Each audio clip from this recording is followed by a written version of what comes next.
For the first time, more than 100 works from the couple's private art collection called the Dean Collection are on display at the Brooklyn Museum. This is a portion of our collection. Jay-Z and Beyonce have a phenomenal art collection worth over $200 million. Ladies and gentlemen, we have grown all too used to marveling at the velvet lives of our great black legends, getting dazzled by the shiny cars and the diamond-studded gowns.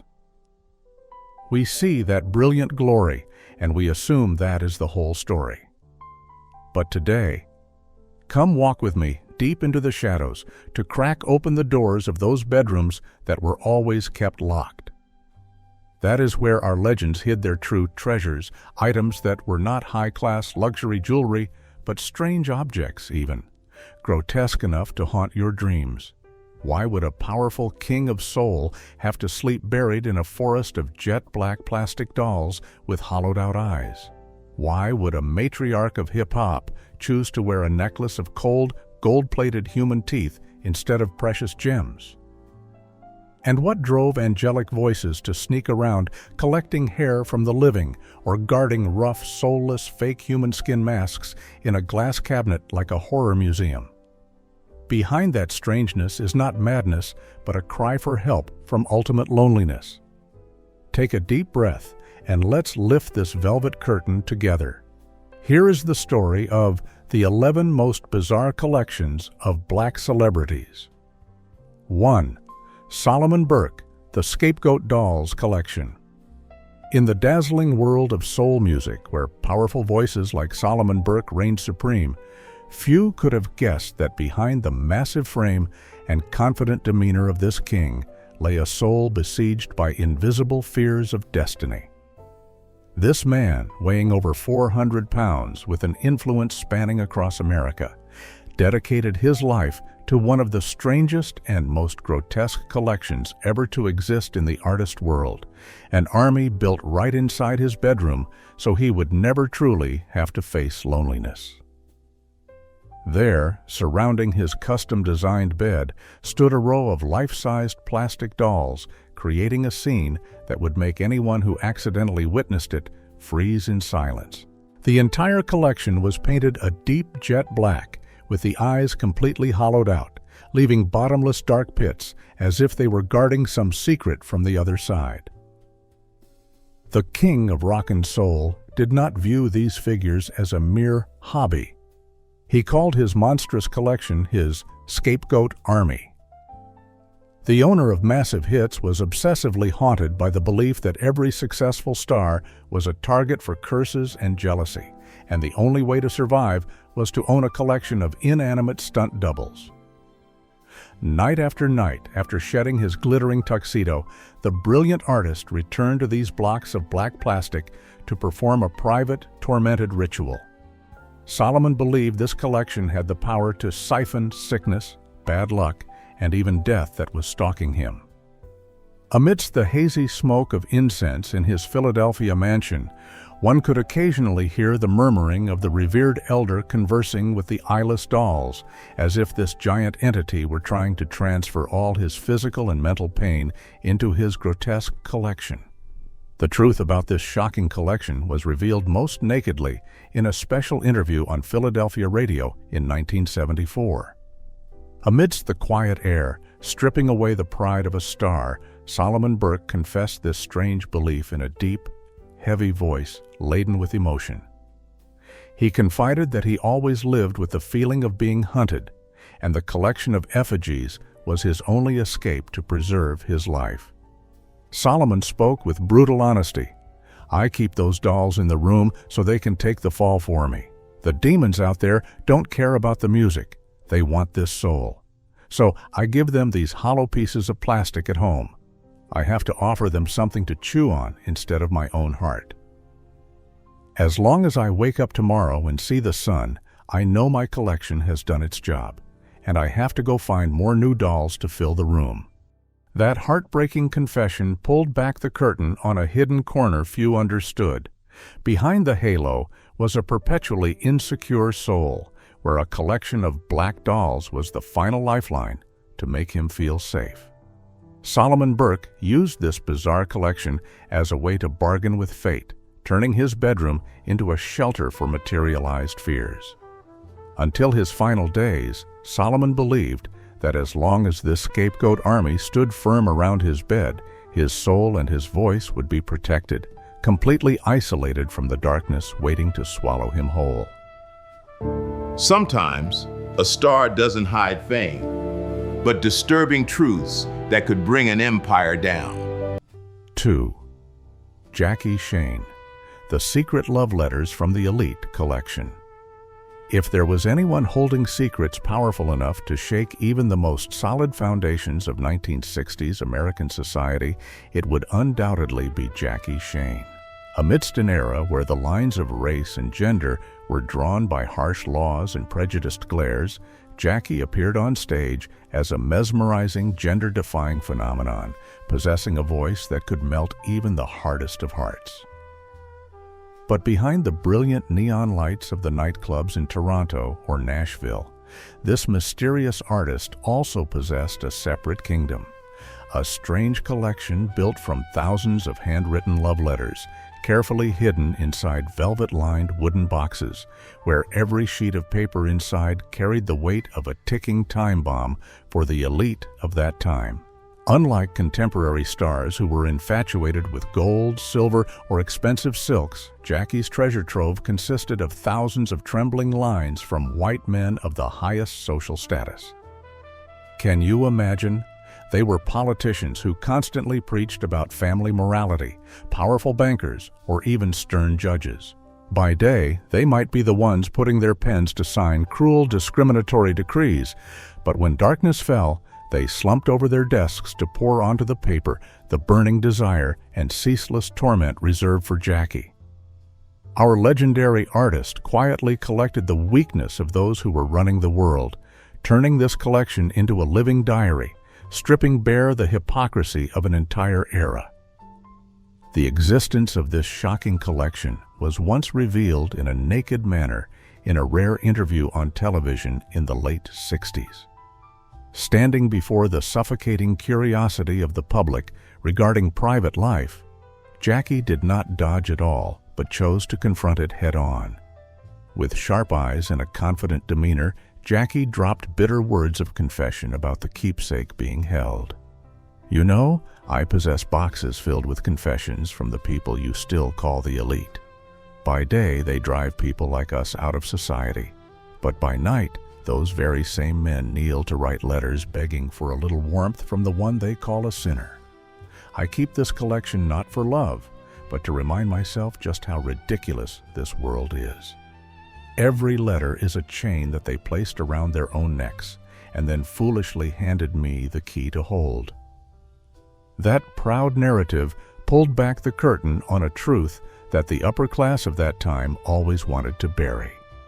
Jackie Shane used this strange collection as a kind of silent weapon, an invisible safety line tethering this life tightly to those at the top of the social pyramid.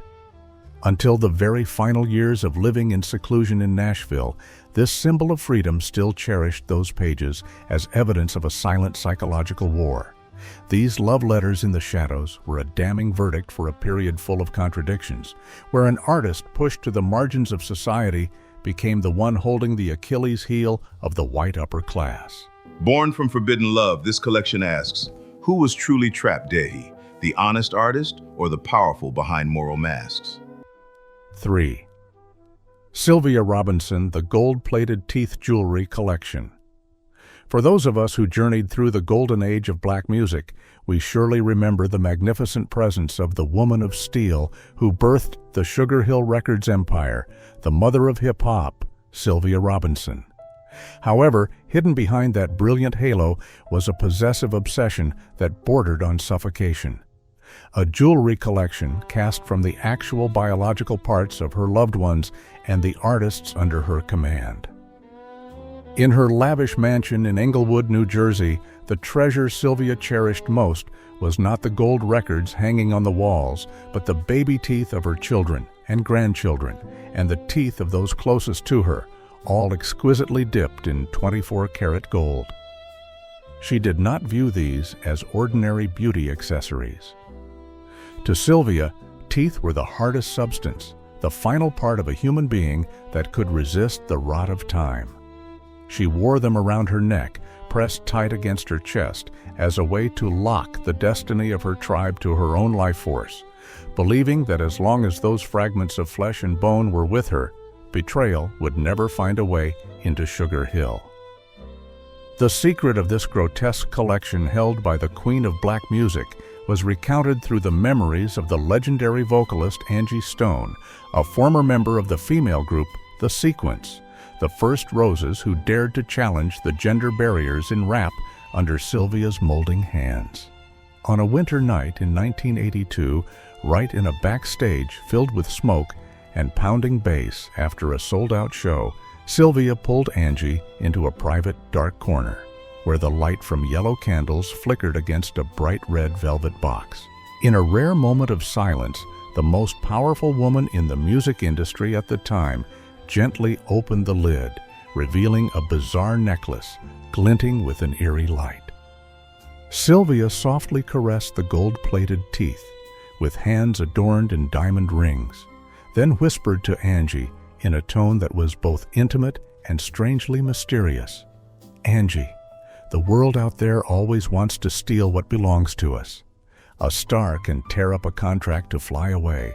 A child can grow up and forget their roots, but when I keep a piece of their flesh and bone and wrap it in pure gold, they will forever be my soul. I wear this to feel the heartbeat of the entire clan on my own body. Live right, so that one day I will also have a reason to gold-plate a part of you and keep you here forever." It makes us wonder whether fear of loss outweighs love, and whether trying to hold on forever only turns love into a cage. 4. Clarence Gatemouth Brown, The Mutated Reptile Mummies Collection. Leaving the glitz of urban lights in New York or Philadelphia behind, I invite you to drift down south, where trails lead into the murky swamps of Louisiana, teeming with ancient curses. Here, blues legend Clarence Gatemouth Brown did not just use his guitar or violin to enchant the world. He nurtured a bizarre kingdom of his own, a collection of nature's mistakes. Instead of expensive instruments, Gatemouth spent his life hunting for the mutated creatures of the swamp, from two-headed alligators and crested snakes to deformed turtles, all dried and preserved like sacrificial idols. For a son of the bayou, music was not just notes on paper, it was the breath of the mud and wandering spirits. Gatemouth believed these mutated creatures were not merely errors of nature, but bridges carrying sound frequencies from another mystical dimension. In his wooden house, which always smelled faintly of rotting wood and herbs, he placed these dried corpses right on top of his speakers during every practice session.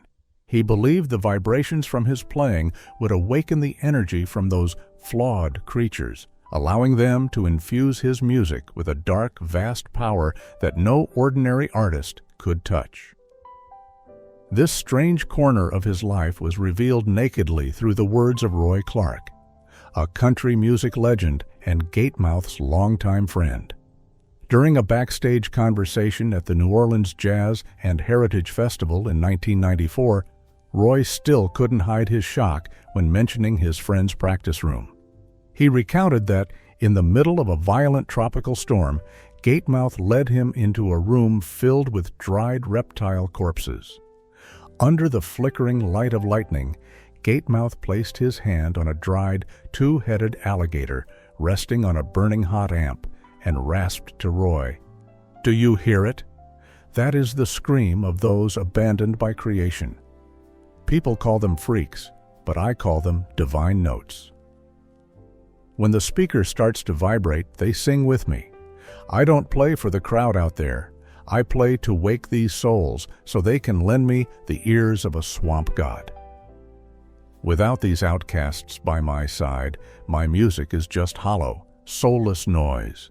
In a society that always wants to mold people into perfect patterns, Gatemouth chose to embrace deformed creatures as a way to affirm the existence of things on the margins. His collection of dried reptile mummies was not just a weird hobby, but a desperate attempt to seek connection with the deepest spiritual dimensions. Until he was laid to rest, Gatemouth still believed that his music was a resonance between man and the darkest secrets of the bayou, where nature's mistakes were actually the pinnacle of perfection. 5. Dion Warwick, the Borrowed Vitality Wigs Collection and the Black Mirror Web. In the magnificent temple of black music, Dion Warwick reigned not only as a vocalist with 5 Grammys or a queen with Billboard hits second only to Aretha Franklin. She was the embodiment of flawless beauty, a magnificent and haughty black rose that creation had gifted the world. You surely remember whenever Dion stepped onto the stage, the entire auditorium held its breath before the seductive curves hidden behind silk, the sharp, mesmerizing eyes, and an aura as elegant and noble as a goddess. However, for a black woman, hair is not merely an accessory. It is the source of pride, a symbol of power and self-esteem. Thus, when brutal chemotherapy treatments began to steal her natural hair, the woman known as a monument of beauty faced not only the fear of death, but also the collapse of the magnificent symbol she had painstakingly built over decades. In the darkness of that despair, within her secluded mansion in Beverly Hills in the early 90s, Dion silently built a bizarre and painful collection. A collection of wigs woven from the very vitality of the living.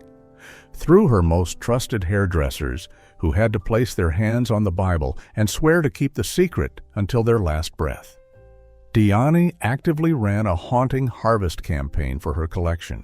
Not stopping at giving orders, she herself, in moments of intimate contact backstage, used small scissors hidden in her palm to directly enrich her secret hoard.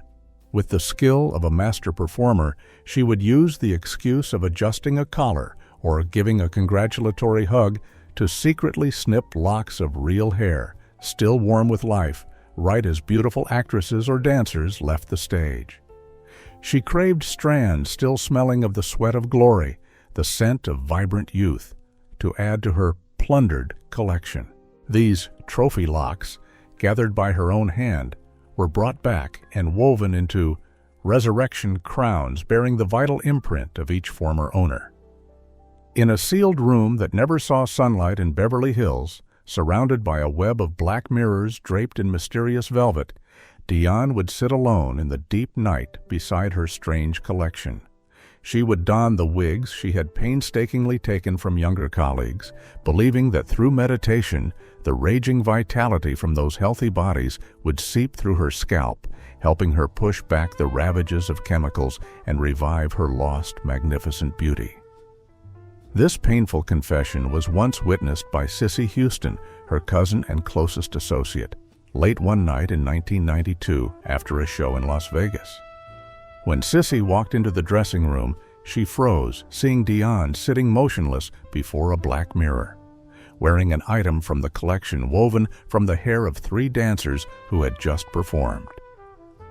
Dion gently stroked the smooth strands that were not her own and whispered, "Cissy, look, these strands still hold the warmth of life. I am withering away, but this collection is still breathing.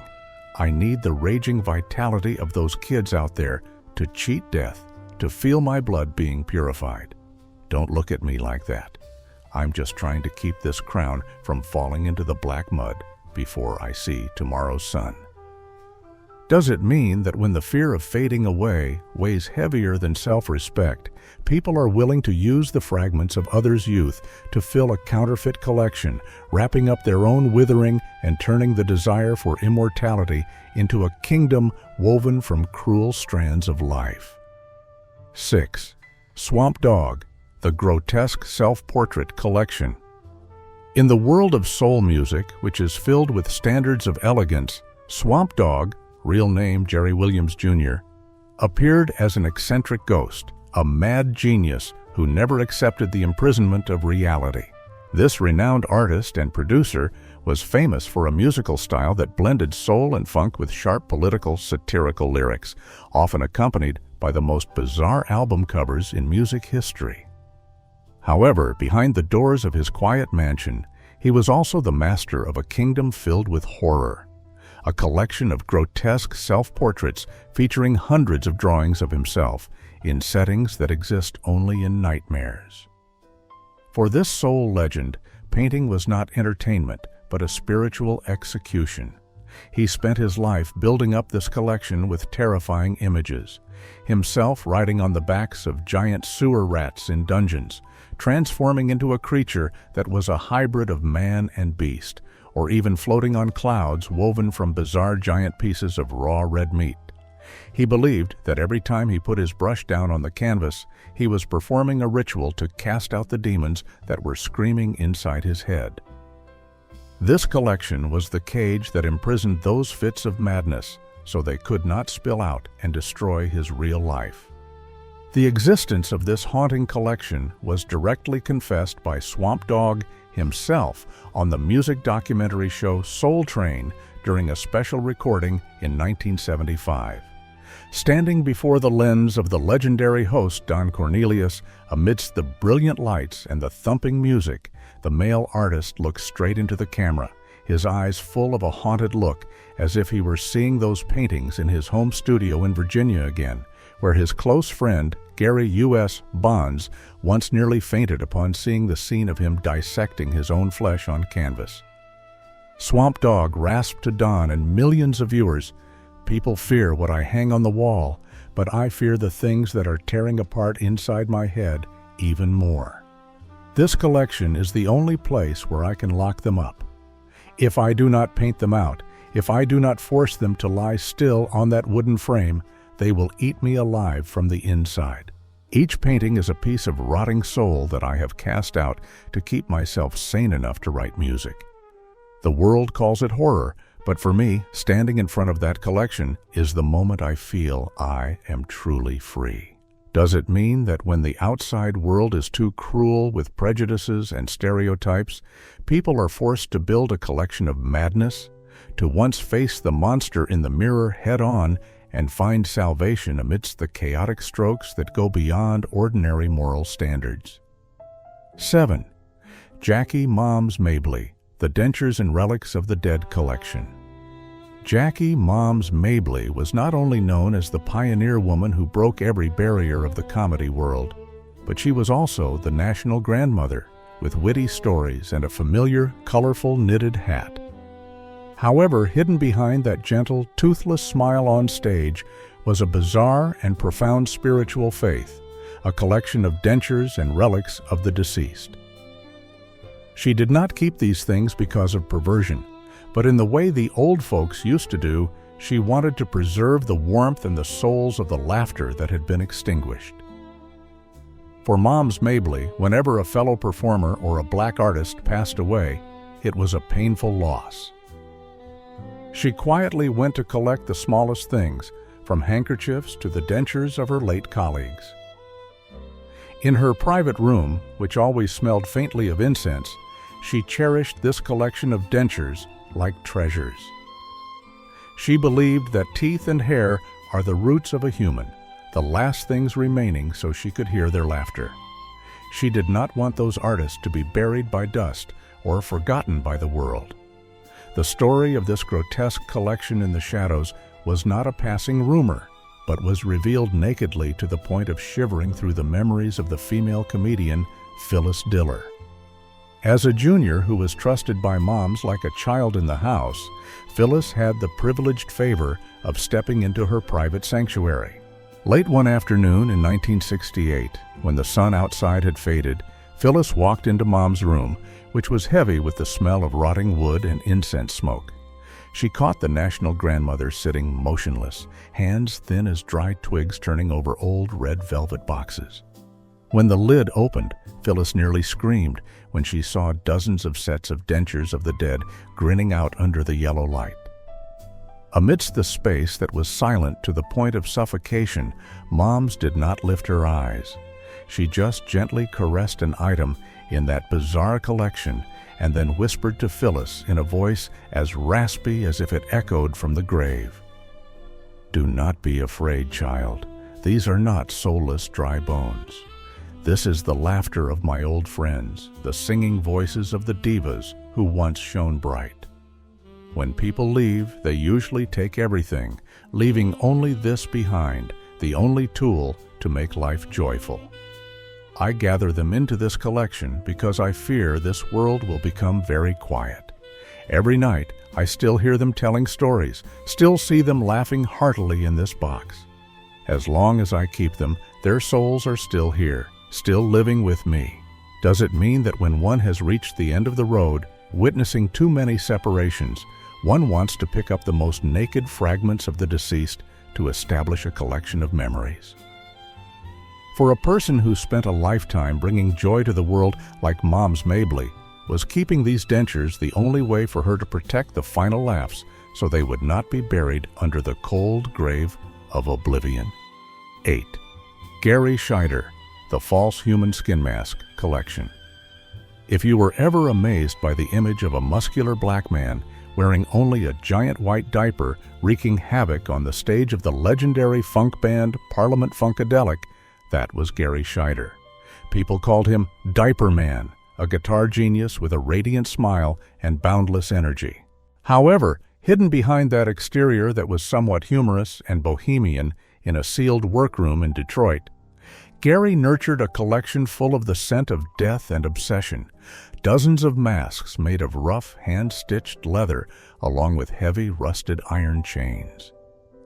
In the darkness of the room, Gary's mask collection did not simulate beautiful faces, but they recreated his own face and those of the band members with expressions that were twisted and painful to the extreme. The way he displayed them was what truly made one's spine cold. Gary placed these leather faces inside a system of large glass cabinets running along all the walls of the workroom.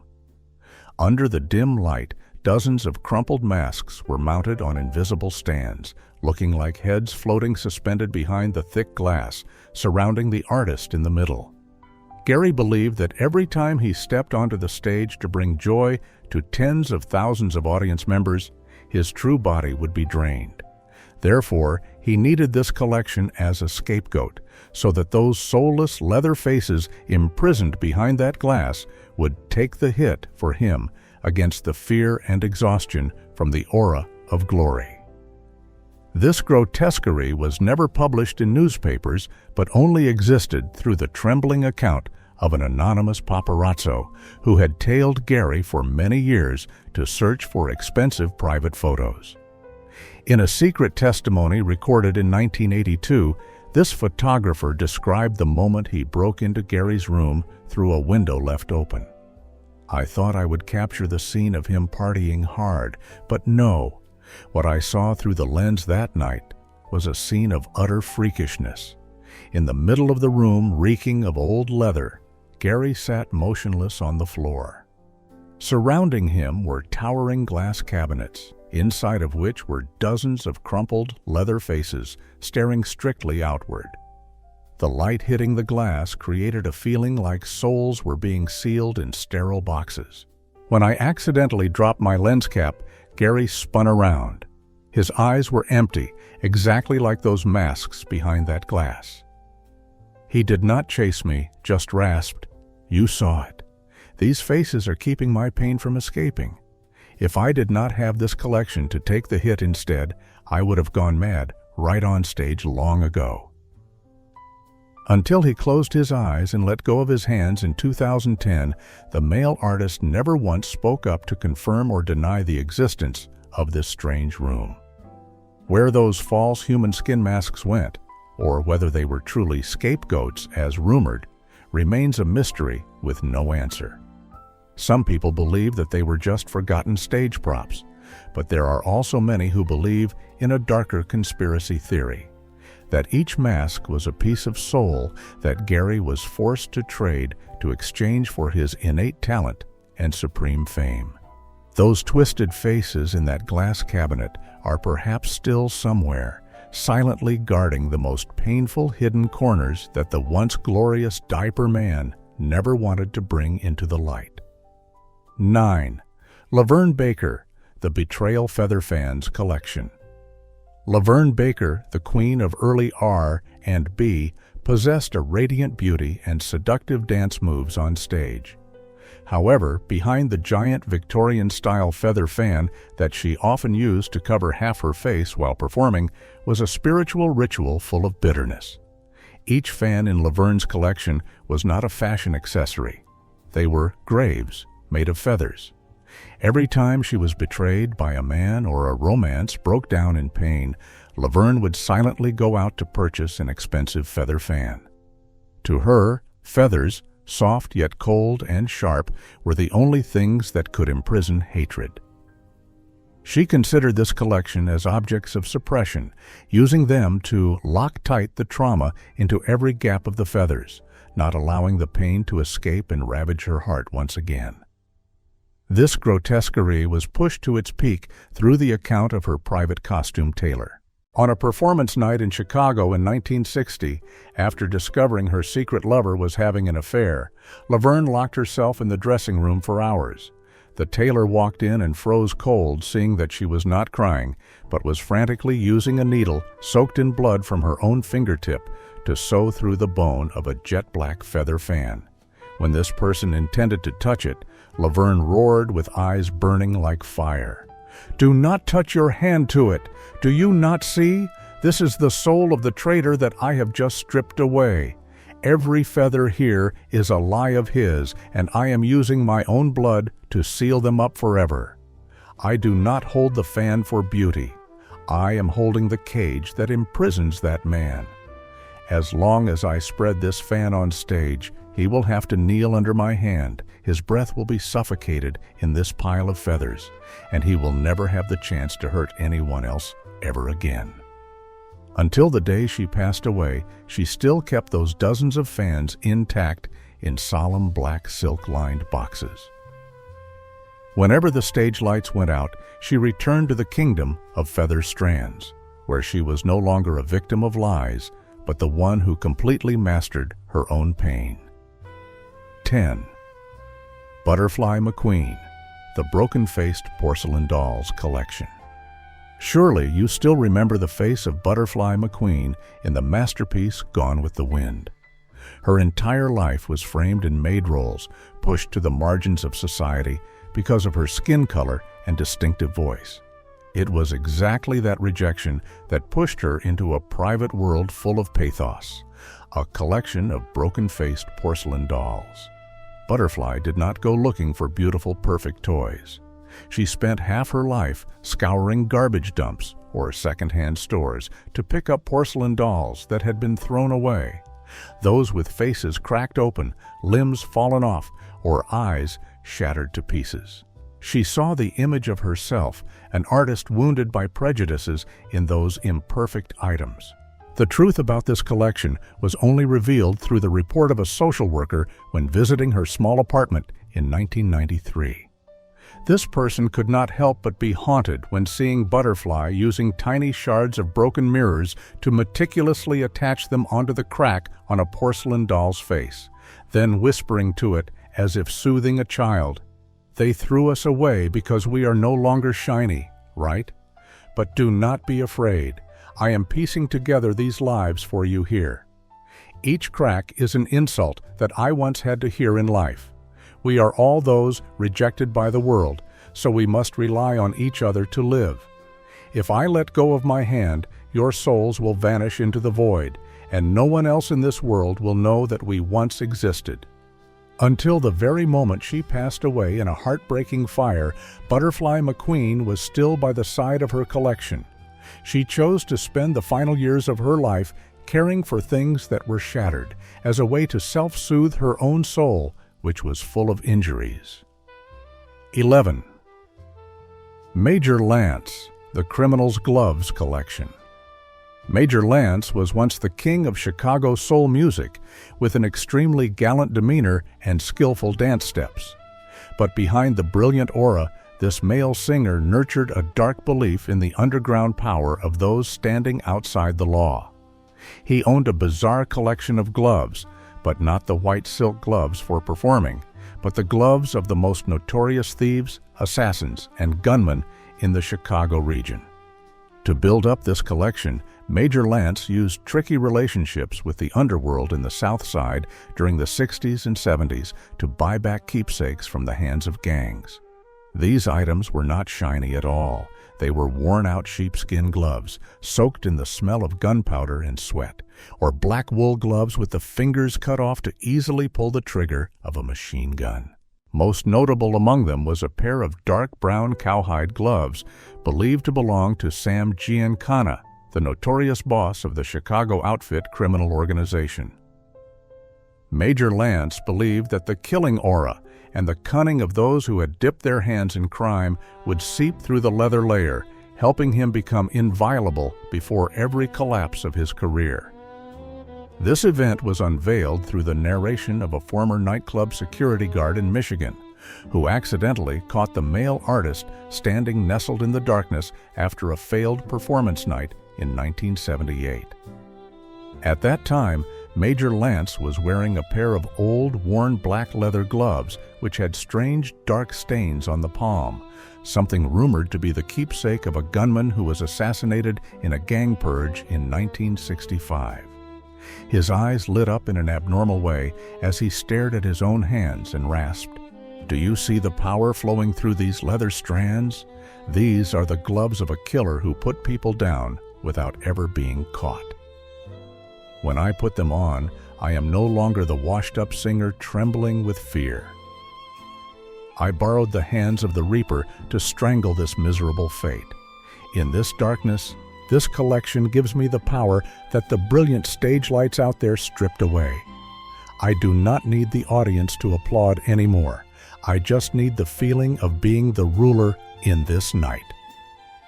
Major Lance's glove collection was a desperate attempt to find back the feeling of controlling life when fame had faded away.